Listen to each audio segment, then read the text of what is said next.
मी दोनच गोष्टी याच्यात सांगेन. खरं म्हणजे आता हे सगळं बोलायची वेळ नाही, पण दोनच गोष्टी सांगेन की समजा अजित पवार साहेब हे अशा प्रकारचं कुठल्याही एकत्रीकरणाची चर्चा जर करत होते तर ते कुठलीही चर्चा भाजपशी चर्चा केल्याशिवाय करतील का? त्यामुळे ते जर चर्चा करत असतील तर त्यांनी भाजपशी चर्चा केली असेल, ते करत नसतील तर वेगळी गोष्ट आहे. त्यामुळे मला असं वाटतं की पहिल्यांदा तर हे लक्षात घेतलं पाहिजे. पुन्हा एकदा सांगतो, चर्चा करायची नाही करायची, विलिनीकरण करायचं सर्वस्वी 100% राष्ट्रवादी काँग्रेस पक्षाचं डोमेन आहे.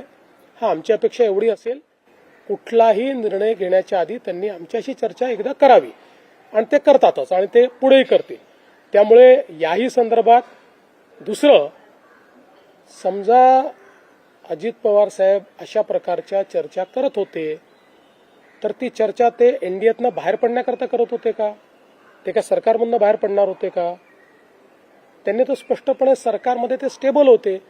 त्यामुळे रोज काहीतरी कन्फ्युजन तयार करायचं आणि मग आपली इकोसिस्टीम वापरून ते कन्फ्युजन इको करायचं, ही पद्धती अयोग्य आहे, ही योग्य नाही आहे. बघा, असं आहे, आत्ताच्या परिस्थितीत आम्हालाही राजकारण करायचं नाही, नाहीतर मी अनेक गोष्टी सांगू शकतो. काय घडलंय, काय घडतंय, मला सगळं दिसतंय. मी सगळ्या गोष्टींचा साक्षीदार आहे. आणि तुम्हाला सगळ्यांना माहिती आहे, माझे आणि अजितदादांचे जे संबंध होते त्यात जवळजवळ सगळ्या गोष्टी ते मला सांगायचे, माझ्याशी शेअर करायचे. त्यांचा दुर्दैवी मृत्यू झाला त्याच्या आदल्या दिवशी जवळपास 1 तासभर आम्ही दोघं गप्पा मारत बसलो होतो. त्यामुळे मला असं वाटतं की या बाबतीत शेवटी खालच्या स्तराचं राजकारण करणं योग्य नाही. त्यांच्या पक्षाने निर्णय घेतला. एक लक्षात ठेवा की आज 2 वेगवेगळे पक्ष झालेले आहेत. शरद पवार साहेबांचा पक्ष आहे, अजित पवार साहेबांचा पक्ष आहे.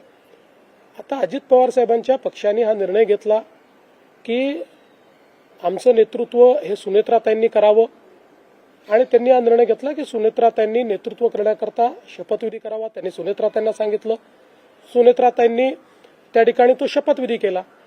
त्यामुळे हा निर्णय सर्वस्वी राष्ट्रवादी काँग्रेस पक्षाचा आहे. आमची पहिल्या दिवशीपासून एक भूमिका आहे की आमचे साथीदार कोण आहेत तर राष्ट्रवादी काँग्रेस पक्ष, अजित पवार यांच्या नेतृत्वातला राष्ट्रवादी काँग्रेस पक्ष. त्यामुळे आमच्या साथीदारांनी जो निर्णय घेतला त्या निर्णयाच्या पाठीशी उभं राहणं ही आमची जबाबदारी आहे. ती जबाबदारी आम्ही कालही केली, आजही